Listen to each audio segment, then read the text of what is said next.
First half of the season is in the books. Overall, the Warriors finished 27-26, pretty average. They finished 14-14 at home and 13-12 away. So yeah, as I mentioned, they're pretty average. A lot of things have transpired so far in the first half of this season. Some good, some bad. From guys getting suspended, key injuries happening, and different things like that. But yeah, nonetheless, a well-deserved rest is needed for sure. A lot of more topics have started to trend as far as like Klay new role, more Trace Jackson Davis minutes, and getting some more reinforcement back. So CP3 is nearing his return in the coming weeks. So yeah, let's jump right into Klay new role. So a report came out last week that Klay Thompson says he's open to a reduced role if it means staying with the Warriors. You love to hear that, for sure. He went on to say, there's nothing wrong with that. I'll be 35 next year. At 35, coming off the ACL and an Achilles tear, and still had the ability to be a really good player. Maybe not the guy who scored 60 in 3 quarters and scored an NBA record, 37 points in a quarter, but still a great threat out there. I've modeled my game after Reggie Miller and Ray Allen, and those guys were incredibly effective until their late 30s, so I'm planning on kind of following their mode. To be honest, my immediate reaction, I just love to hear that for Klay. Like, to have that mindset at this stage of his career is just awesome. Like, coming off the bench ain't nothing wrong with it. Like, he can still help us win games and compete for a championship. He's still one of the best shooters to ever play in this league. He still had that gravity that guys on our team excels off of. So, yeah, I just love that mentality for sure.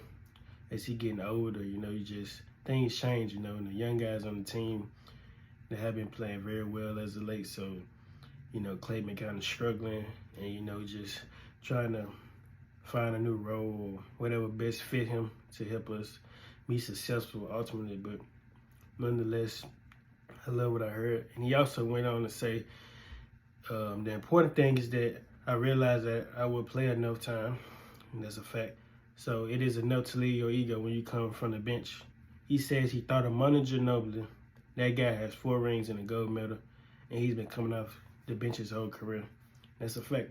Manu, one of the most successful guys that ever come through the NBA. Like, as Klay mentioned, 4-time champ. He's a 2-time All-Star, 2-time All-NBA, 3rd team. He made that twice. He was clearly 6th man of the year, arguably one of the greatest 6 men of all time. All-rookie 2nd team, and he had his jersey retired by the San Antonio Spurs. So Manu Ginobili was a key factor in every single last one of those championships that they won. For sure, just coming off the bench, his impact was felt on both ends. His IQ was second to none. It was so high. And for Klay to come out like that, make a statement like that, you just love to hear it as a fan. Like, just end this out the right way, like, no doubt about it. He's been struggling as of late, just being consistent and whatnot. But I still got faith in Klay, I still know he can help us. He could be a huge factor in helping us win another championship for sure. And was saying that before the All-Star break came, his first game coming off the bench since his rookie year, Klay dropped 35 in the win against the Utah Jazz, and man, was he cooking. He was hot. Draymond came out like a few days ago and said that he told him that he got the clip loaded. He was on all that type of timing. So yeah, like for Klay just coming out the bench, he can have as many shots as he want. He can do whatever it is for sure. But yeah, I still got faith in him. He can help us win. But yeah, just buying into this new role, it's something that could be good for him overall, moving forward. I mean, you see guys like Russell Westbrook come off the bench. Hey, Chris Paul, he getting older, he coming off the bench for us. So, yeah, ain't nothing wrong with coming off the bench for sure. Like, you still can be effective in helping us win. So, yeah, shout out to Klay for sure. I love what I seen that first game against the Jazz. As I mentioned, he dropped 35 points, we won.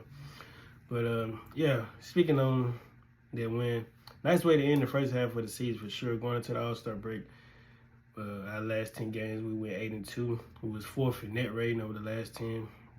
We had the 4th best offense, 6th best defense in that span, by the way. So, yeah, we've been looking terrific ever since Draymond came back. I can't lie, this team just have a different look, like this is our best starting five out there, arguably. You probably could switch Klay out with Pods, however it is you want to look at it, but Steph, Klay, maybe Pods, Wiggs, Kuminga, Dre, that's our best starting five, and all those guys have been firing on all cylinders for the most part, for sure.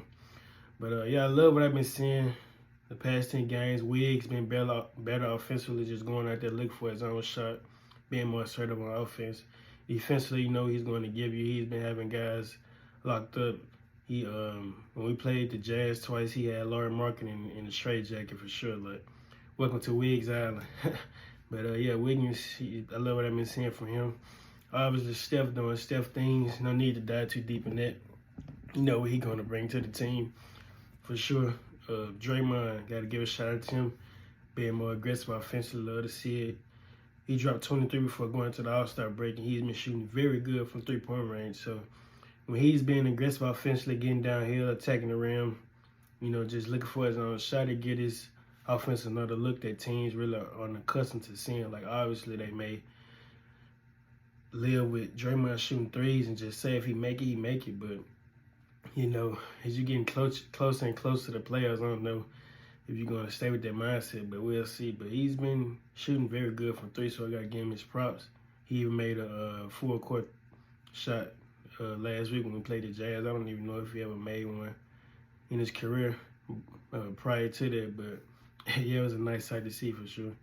And Paz the Rook, such a game. I mean, what a steal it was to draft a guy like him. He's not your typical rookie. Like, the stuff he does, like putting his body on the line, taking charges, play after play, like, just nice to see. He give you like a veteran vibe for sure. He just a switch armor knife. He does it all on the court, and he leave everything on the court for sure. So shout out to him. And we got GP2 back.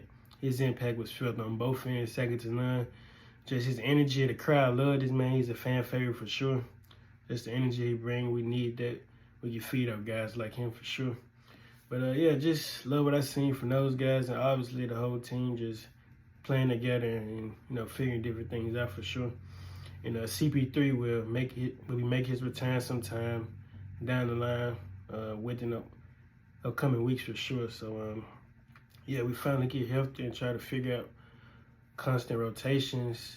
We probably can do something, but yeah, it'd be interesting to see how CP3 fit in when he comes back for sure.